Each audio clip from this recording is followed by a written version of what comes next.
Hey there! Let's take a moment to review what you've learned recently. You started with the basics and understanding the role that UX research plays in the design process. Remember, the goal of user experience research is to prioritize the user.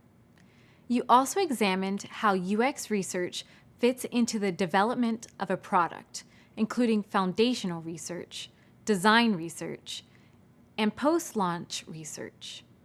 Then, you were introduced to two ways to categorize research methods: primary and secondary research, and quantitative and qualitative research.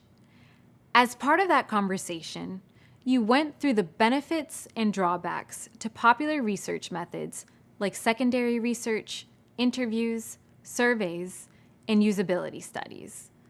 Finally, we talked about identifying and avoiding biases. You've come a long way. Keep up the good work.